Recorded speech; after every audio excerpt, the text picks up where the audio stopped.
Hello বন্ধুরা, মুন্ডিকা কিচেনে আপনাদের সবাইকে স্বাগত। আজকে আমি বানাচ্ছি ছোলা কাবলি, যা আমাদের স্ট্রিটে খুব তাড়াতাড়ি খুব ইজিলি পাওয়া যায়, খুব টেস্টি হয়। তো চলুন চটজলদি দেখে নেওয়া কীভাবে বানাই।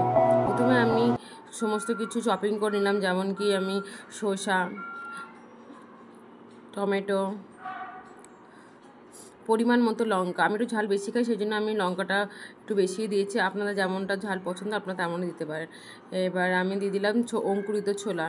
এটা আমি 3 দিন আগেই ভিজিয়ে রেখেছিলাম। আজ দেখুন 2 দিন পর এটা কেমন কি সুন্দর অঙ্কুরিত হয়ে গেছে।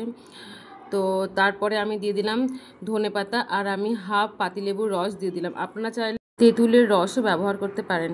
যাই হোক, এবার পরিমাণ মতো একটু আমি বিট নুন দিয়ে দিয়েছি।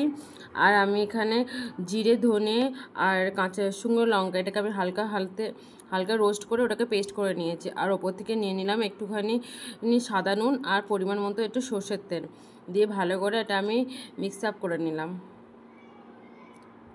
আপনাদের কার কার ছোলা কাবলি খেতে ভালো লাগে আমাকে অবশ্যই জানাবেন। তো আজকে আমার নিরামিষ ছিল, তো সেই জন্যে আজকে আমি পেঁয়াজ ছাড়াই বানিয়েছি। তো আপনারা চাইলে এখানে পেঁয়াজ অ্যাডও করতে পারেন আর আলুও অ্যাড করতে পারেন। দেখুন আমার কি তাড়াতাড়ি রেডি হয়ে গেল। এটা আপনারা 5 মিনিটেই বানিয়ে নিতে পারেন। খুব ইজি আর খুবই ডেলিশিয়াস। দেখুন এবার এটা আমি প্লেটিং করছি। হয়ে গেল না খুব চটজলদি রেডি ছোলা কাবলি। এটা তো আমি আমার ছোটোবেলায় অনেক খেয়েছি। ইভেন আমি এখনও যখন কলকাতা যাই তখন এটা দেখতে পেলেই আমি খাই। আর ওপর থেকে দিয়ে দিলাম পাতিলেবুর রস। আপনাদের যদি ভিডিওটা ভালো লাগে তো আপনারা লাইক, শেয়ার, কমেন্ট অবশ্যই করবেন। কমেন্ট করলে কি হয়, আমার একটু মনোবল বাড়ে। আর একটা লাইক করবেন। আপনারা ভিডিও দেখে তো নেন, কিন্তু কখনো এটা লাইক করেন না। আপনারা যদি লাইক করে দেন তো ফির একটুখানি মোটিভেশনও পাই আমি।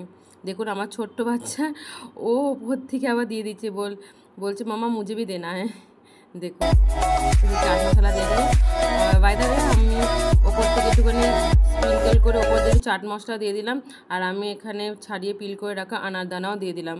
দেখুন কত ডিলিশিয়াস লাগছে। ওকে, টাটা, বাই।